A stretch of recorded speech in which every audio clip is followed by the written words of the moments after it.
Hi folks, how are we all doing today? I hope you're all well. Welcome to another episode of Zim Gin Time. I do have the Zambezi Sky Gin today, and a big thanks to Small Town Stills for their continued support, and also just a reminder that they are doing little bottles, so if you are looking for some stocking fillings, get hold of Jace and he will sort you guys out. This week has been an interesting one. Nothing too crazy. A little bit of actually a rest week, in my opinion. Got into Kenya on Sunday, and then went straight into the Masai Mara and spent just a night there, because at $200 a night, or $250 for camping and the entry fees and the vehicle entry, it was a little bit steep, as I've found out. There are no Africa, they love to say that we are all in it together, but when it comes to paying fees, unless you're East African, you'll pay full foreigner fees. So I've been stung a few times on that one. But yeah, so spent the night there, and then from there headed up into Nairobi. A friend of a friend, and a friend's brother actually lived in Nairobi. He's a bush pilot, so went and spent 2 nights with him. And the reason I kind of went into Nairobi was just to get the truck serviced, make sure she hadn't rattled to pieces on the Serengeti road. She did get a clean bill of health, which is always good. A big thanks to Kim, Davey and his wife for having me there in Nairobi. Kim also pointed me in the direction of Eldoret, which is a town on the way up into Uganda that I was looking at. So he put me in touch with Yanni and his wife, who were farming in that area. I did speak to my auntie Pam, and found out that we actually have some ties to Elderidge. Only found it out later. But I'm gonna say great grandfather came up here and was actually farming up in that area, which was pretty cool to find out. But yeah, so that's, and then today drove up to Uganda. Went through the border. Wasn't too crazy.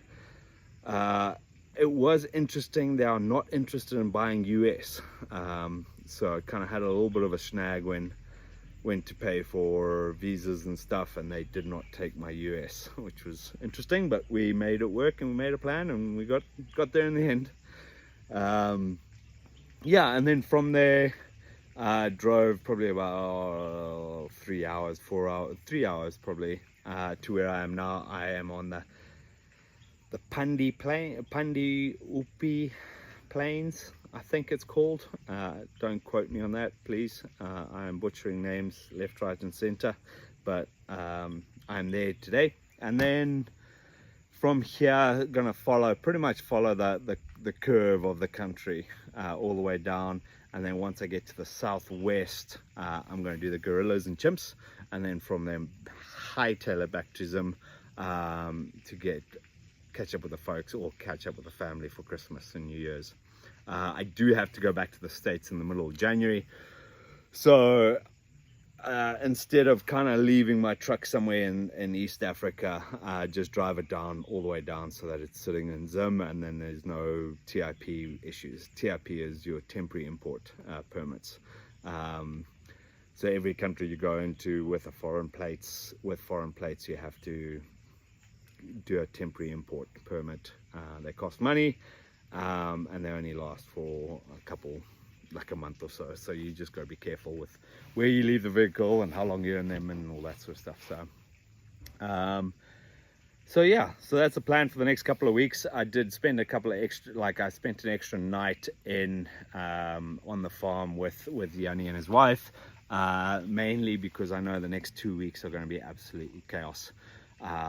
Trying to get around Uganda and then back down to Zim before Christmas. My mum has advised me that I have to be home for Christmas, so I will be home for Christmas. Cheers. But it will be good to catch up with all of them. We do have a fairly big family get together this year, which is quite nice. And then, yeah, so that's the plan. I've had a few people reach out and, you know, just ask how I'm doing and what's going on and stuff like that. I am doing well. I think I'm in the right headspace. I think I'm in a good spot. Listen, I do get lonely days on the road and stuff like that. And listen, it's inevitable. Sorry, I keep looking at myself. And it's inevitable, you know, you're driving a lot, but staying with friends and stuff like that really helps, or mates of a mate, or, you know, like last night, Yanni's dad had his birthday, so happy birthday again. And, you know, we got stuck into some whiskeys and stuff, and, you know, just chatting about life and stuff. And, you know, those days are fairly easy. I think the next probably week and a half is going to be fairly quick and busy, so I'm not really going to sit and think, but I do have a lot of driving to do, so I think there will be lonely moments, but you know, that's life. And it's okay. I am okay. I'm happy. You know, I've seen some amazing places since my trip, and you know, people say, oh well, you're not sharing. It's like, yeah, I'm not sharing it with anyone. Oh well, I am. I'm sharing it with all of you guys who are watching my videos and showing, getting the photos and stuff. But I'm getting used to being alone and by myself, and I'm okay with it. You know, it's fine. I'm not craving attention anymore. You know, before this trip, I was trying to replace my ex with whoever would fit that role, whoever would be in that role. So now I don't need it. You know, I'm quite happily driving by myself. I enjoy driving and seeing the world. So I'm all good. I'm happy.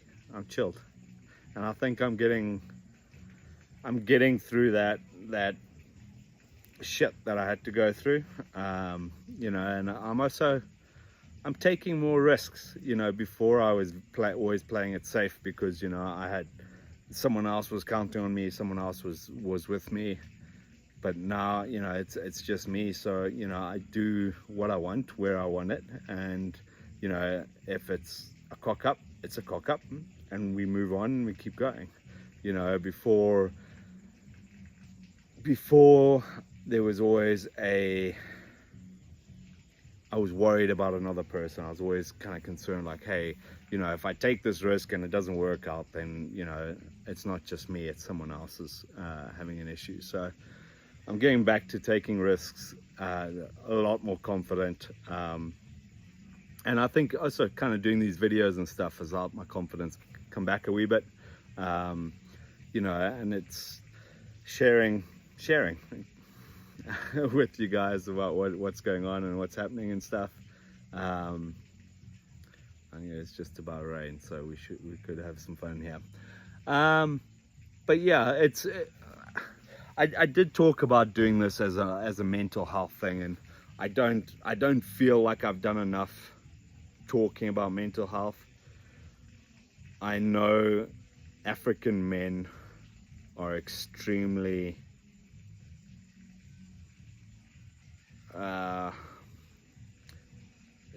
bad at actually expressing themselves and actually having those conversations and those difficult conversations. I actually seem to talk to the wives about their husbands' mental health issues, not issues, but the stubbornness and the brave face and teaspoon of concrete and harden up and all that sort of stuff. And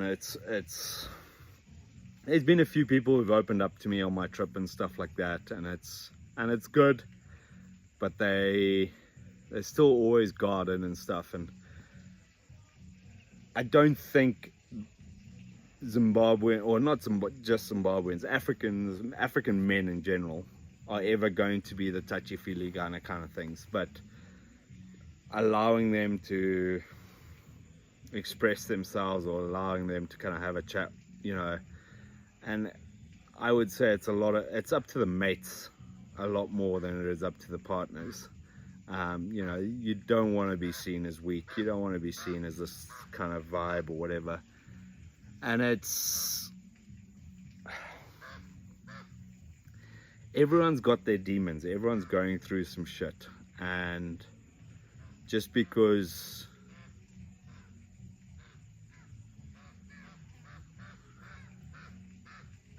I'm trying to think how to say this without sounding weird. Everyone has got their own shit that they're dealing with. No one's problems are more or less important to you. So if that makes sense, like the analysis of where you have you know, first world problems versus third world problems. First world problems is my cell phone got taken away from me because I was doing bad at school or something like that. You know, that is a first world problem. Third world problem is kids, you know, not knowing where their meal's coming from that night and stuff like that. You know, everyone has their own issues and they're important to you. So even if you're not, I don't really know how to say this. The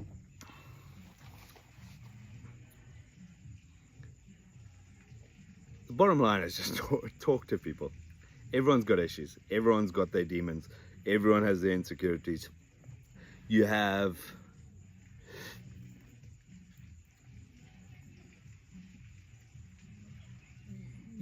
don't have to go into detail, but just talk to people about it. Talk, you know, especially coming up to Christmas, a lot of people will feel very lonely.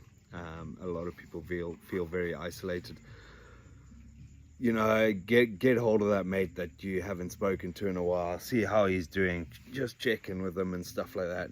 You know, and you know, if someone opens up to you, I say don't be a dick and hold it against them, or don't call them XYZ or whatever it is. Just understand that it's taken a lot of courage for him to open up to you, and be that.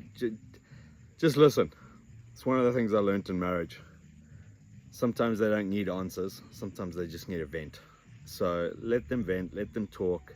And what they say to you is personal. Don't go blabbing around. You know, especially in Zim where it's so small and stuff like that.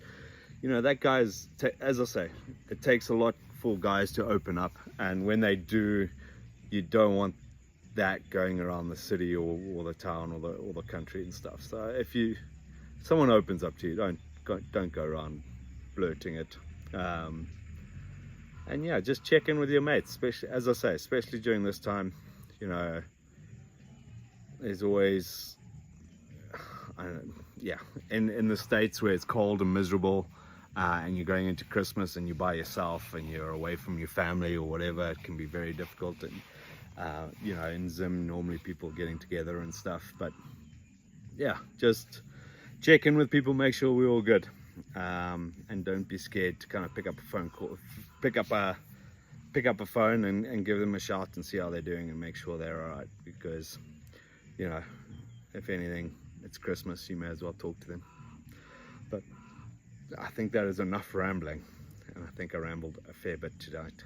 But enjoy yourselves, have a great weekend, be safe. I know there are a lot of probably Christmas parties going on and all the good stuff, so please be safe. Watch where you're driving and how much you drink before you drive, and just be safe. Okay guys, I'll chat to you soon. That was a very random episode, but cheers.